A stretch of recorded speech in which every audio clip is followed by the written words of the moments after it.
हम पिछले 15 दिन से पटेल मैदान में जो स्मार्ट सिटी द्वारा बनाया गया फुटबॉल मैदान और एथलेटिक्स ट्रैक है उसके लिए संघर्ष कर रहे हैं। जब कल हम आयुक्त साहब को ज्ञापन देने गए तो आयुक्त साहब ने हमें कहा कि फुटबॉल मैदान कंप्लीट नहीं हुआ है, एथलेटिक्स मैदान कंप्लीट नहीं हुआ है। अब आप देखिए, आपको ज्ञात होगा कि जस्ट 15 दिन 20 दिन पहले नगर निगम नहीं, माननीय मेयर साहब, माननीय उप मेयर साहब और आयुक्त साहब के नेतृत्व में एक खेल महाकुंभ कराया था जिसमें 10 दिन तक फुटबॉल की प्रतियोगिता हुई थी। तो जब अगर मैदान कंप्लीट नहीं था तो वो प्रतियोगिता कैसे आयोजित कर दी? अब वो जब प्रतियोगिता आयोजित हो गई और जब वो खेलने लायक मैदान की स्थिति है तो क्यों ताले लगा दिए गए? मैं आपको बताना चाहूंगा कि सरकार के जितने पैसे लगे वो सरकार के लगे। 50% केंद्रीय सरकार के स्मार्ट सिटी में लगे, 30% राज्य सरकार के लगे, 10% एडीए के लगे, 10% निगम के लगे।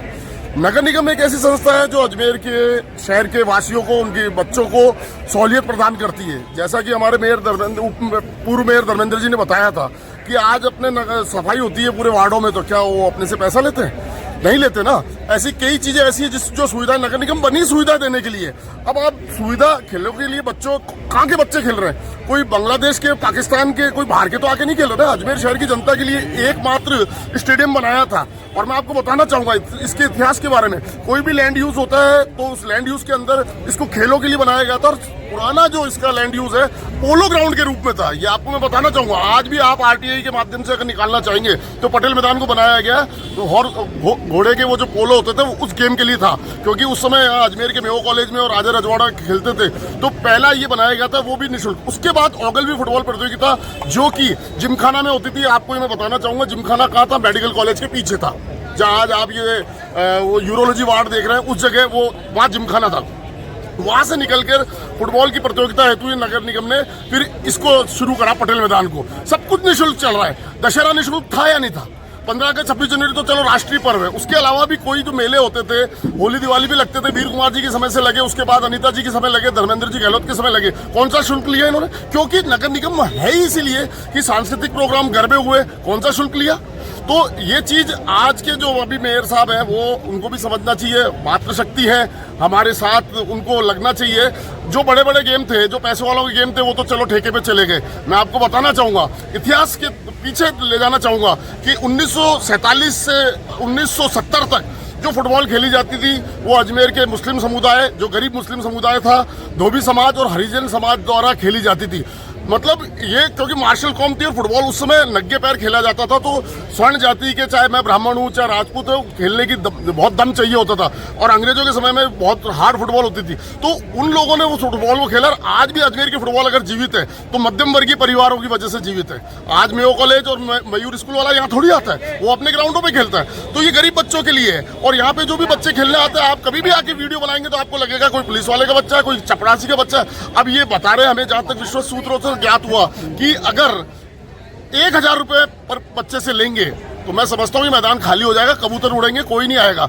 और जबकि हम जैसा आदमी, जो मैं पिछले 30 साल से निःशुल्क कोचिंग दे रहा हूँ, मैं कह रहा हूँ ना कि हम फ्री देंगे। हाँ, हम जो जैसे माननीय धर्मेंद्र जी ने कहा था कि जो एक शॉर्ट टोकन मनी होता है उसके लिए हम तैयार हैं। 100 रुपए 200 रुपए, इससे ज्यादा हमारी हद नहीं है। तो अगर वो देते तो हम मेंटेनेंस के लिए तैयार है ना।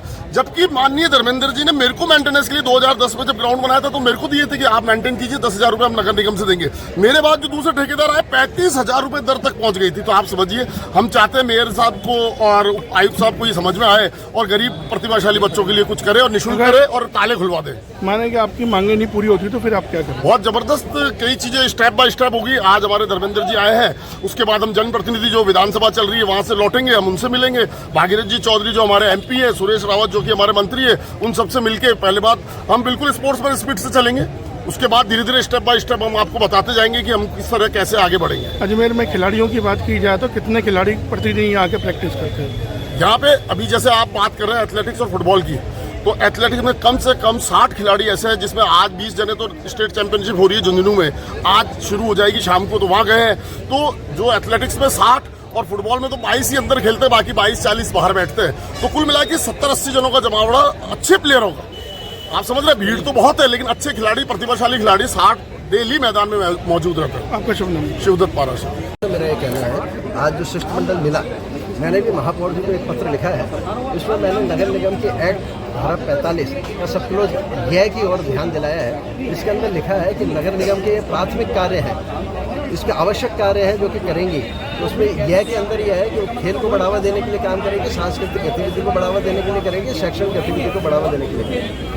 मेरा ये मानना है कि निश्चित रूप से आपका सही कहना है कि ये जो नगर निगम है कोई वाणिज्यिक संस्था नहीं है कि हर बात से वो कमाए। कुछ चीज़ें ऐसी हैं कि जिसको कि निःशुल्क भी उपलब्ध कराया जाता है। अब ऐसे तो कभी झाड़ू लगाने के भी पैसे आप लेने लग जाओगे, और भी चीज़ों के पैसे लगने लग जाओगे। मेरा ये कहना है कि निश्चित रूप से मैं ये जो पटेल मैदान का गौरवशाली इतिहास है इसकी ओर भी ध्यान दिलाना चाहूँगा। पटेल मैदान में नगर निगम की ओर से किसी ज़माने में फुटबॉल का ओलंपिक कप हुआ करता था। यहाँ का जो गोल्डन कप था उस समय, वो आज भी नगर निगम के डबल लॉक में है।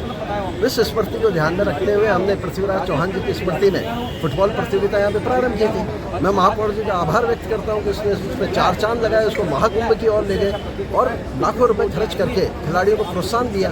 जब एक तरफ हम सांस्कृतिक धार्मिक सांस्कृतिक आयोजनों पर लाखों रुपए खर्च कर रहे हैं, खेल कूद की प्रतियोगिताओं पे लाखों रुपए खर्च कर रहे हैं, निश्चित रूप से आप रख रखाव के लिए ठेके पे दो, और ठेकेदार का जो भुगतान हो वो आप करो। जैसे सड़क का हम भुगतान करते हैं, नाली का भुगतान करते हैं, अन्य निर्माण कार्य का हम जब निगम भुगतान करती है तो वाणिज्यिक संस्था नहीं है। हर बात में हमारे को कमाई का सोच नहीं रखना चाहिए, इसलिए ठेकेदार का जो भुगतान है वो करो और खिलाड़ी को निःशुल्क करो। आज एथलेटिक का आपने वहाँ बनाया, सरकार की ओर से एथलेटिक का कोच यहाँ पे दिया हुआ है। जब उसके बाद मैदान ही नहीं रहेगा तो वो किस बात की कोचिंग देगा। आज आप इस बात को देखें कि जो चंद्रवरदाई स्टेडियम है उसमें हॉकी के लिए एकेडमी खुली हुई है। इस एकेडमी में राजस्थान के बच्चों का चयन किया गया। इस चयन में उनकी निःशुल्क पढ़ाई करवाई जा रही है, इनको निःशुल्क आवासीय व्यवस्था दी गई है, इनको निःशुल्क खान पान की व्यवस्था दी गई है और उनको सिखाया गया। कल तो वो भी कमर्शियल हो जाए। और जब एकेडमी एक समय तो एक स्तर पे एक ही शहर में इस स्तर तक जा रहे हैं कि उनके पढ़ाई खान पान रहना करना सब कुछ है, और एक स्तर पे है कि जब 1 घंटा कोई प्रतियोगिता का अपनी तैयारी के लिए जा रहा है तो उसको वहाँ रोका जा रहा है। मैंने महापौर जी से निवेदन किया है कि इस विषय पर ध्यान दें, और निश्चित रूप से मेरा ये उनके और भी ध्यान दिलाया मैंने कि भाई कई बार कई निर्णय होते हैं, उस निर्णय को हम जनहित में चेंज भी कर सकते हैं। जैसे हमने सफाई शुल्क का बात चला था, शहर में सफाई शुल्क की बात चली और सफाई शुल्क हम लेने लगे, लोगों का विरोध आया, हमने उसको पोस्टपोन किया कि नहीं किया। जब हजारों की संख्या के लोगों को कर सकते हैं तो 50 लोगों की भी आवाज़ सुनने में 100 लोग हैं उनको क्या होना चाहिए। बिल्कुल मेरा ये कहना है कि इसको निःशुल्क करना चाहिए, और यदि आपको ज़्यादा से ज़्यादा करना है तो अपना उसका ठेकेदार को आप भुगतान करें रख रखाव का, और नहीं तो 100 रुपये का प्रति माह का टोकन लगा दें ताकि कोई राह चलता भी अंदर नहीं घुस जाए। रजिस्ट्रेशन कराए 100 रुपये का, जो अपना इच्छुक होगा वो निश्चित रूप से 100 रुपये प्रति माह का रजिस्ट्रेशन करा के वहाँ पे सीखेगा। इधर स्पोर्ट्स कॉम्प्लेक्स भी बनाए गए हैं, स्विमिंग पूल बनाया गया है, मनमाना जो है वहाँ पर शुल्क वसूला जा रहा है 4000 रुपये महीना, जो कि एक परिकल्पना है नगर निगम की, वो यहाँ पूरी होती नजर नहीं आती। बिल्कुल देखो, निश्चित रूप से मैंने फिर आपसे पहले भी कहा ये वाणिज्यिक संस्था नहीं है, तो फिर प्राइवेट स्विमिंग पूल वाले भी कमा रहे हैं इसी बात। इसलिए मेरा यही निवेदन है कि हम संस्था है तो उसके हिसाब से हमारे को ध्यान में रखते हुए करना चाहिए। और ये केंद्र सरकार का, राज्य सरकार का, नगर निगम का, तीनों का मिक्स पैसा है, हमें ध्यान में रखते हुए जनता के और अजमेर के खिलाड़ियों को मद्देनजर रखते हुए उनको करना चाहिए। आपने कोई कार्रवाई करी? मैंने पत्र लिखा है महापौर जी को, निवेदन किया है कि इस बारे में कंसिडर करें।